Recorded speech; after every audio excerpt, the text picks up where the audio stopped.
There's something no one really tells you about growing up in a house that equates productivity with worth.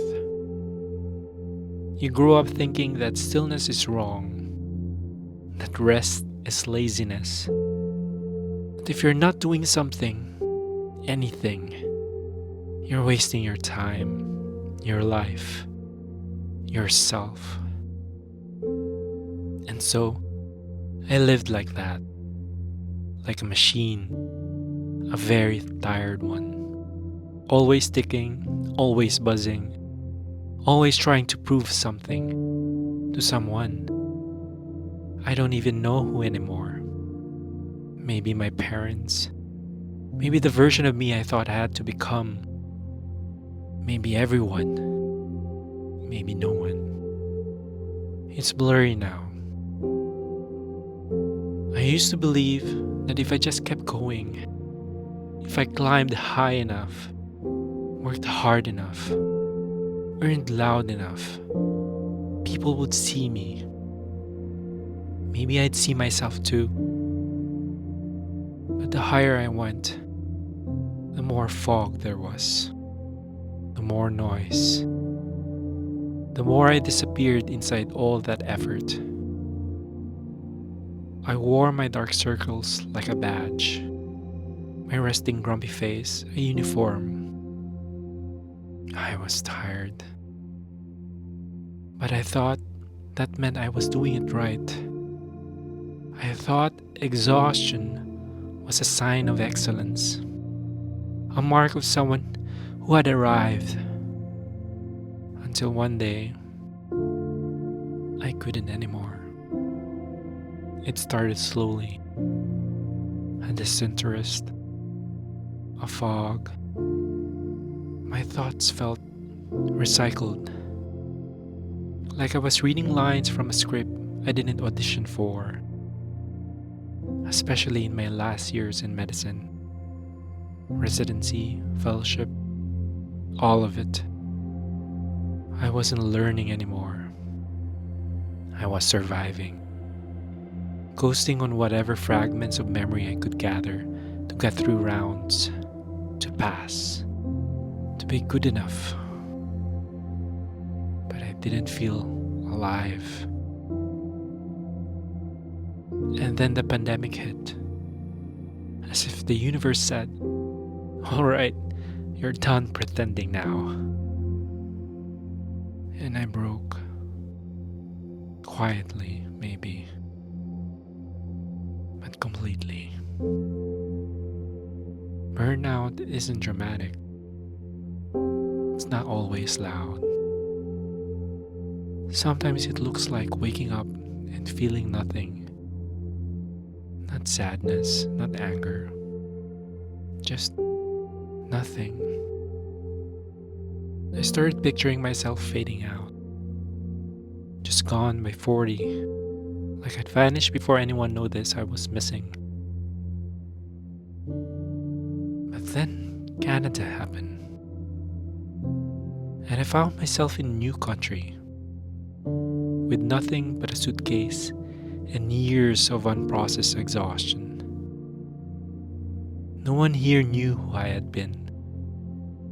No one expected me to be the overachiever, the fixer, the favorite. And for the first time in my life, I asked, what happens if I stop? Not quit. Just stop. Stop pretending I have it all together. Stop apologizing for being tired. Stop rushing. Stop chasing. Stop contorting. Stop proving. And you know what happened? Nothing. The world didn't end. No one screamed. No trophies were revoked. I just sat. I let my body feel what it had been begging for. I let silence in. I let my breath soften.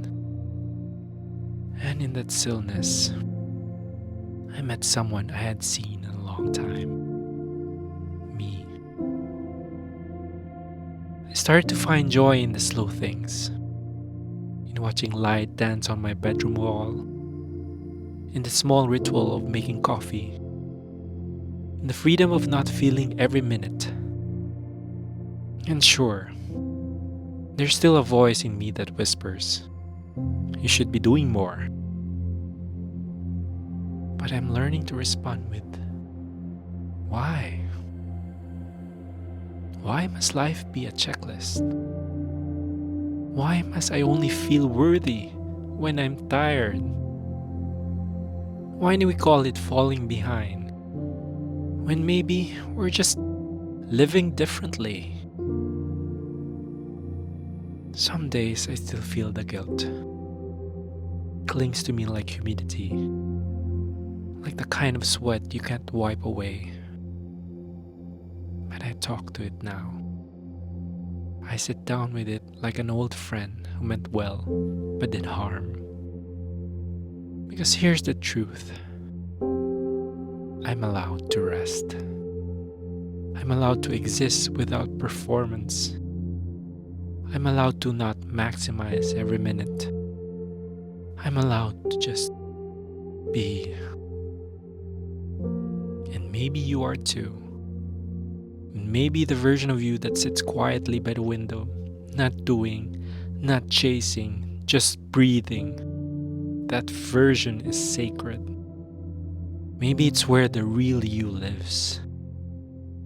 Since moving here, I've discovered that even when things aren't convenient, like not having a car or needing to bus across town, there's still time for peace, for hiking, for laughing with friends, for watching the rain paint the city, for letting weekends be soft.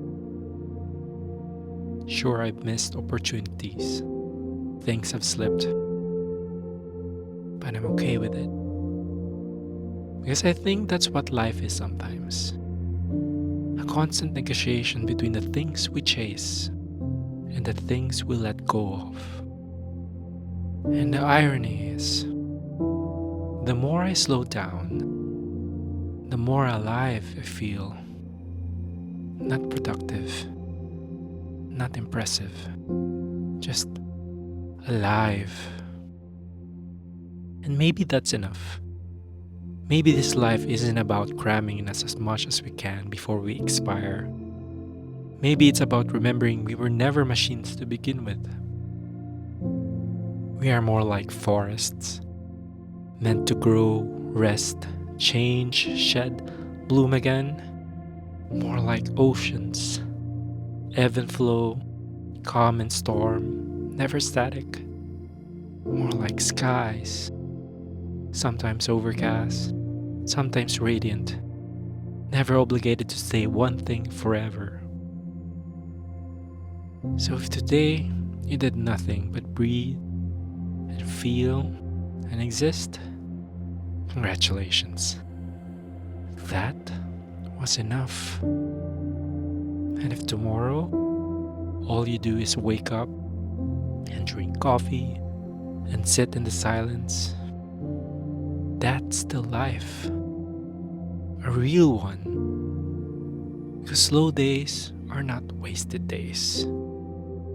They are where the real healing begins. They are where the real you returns.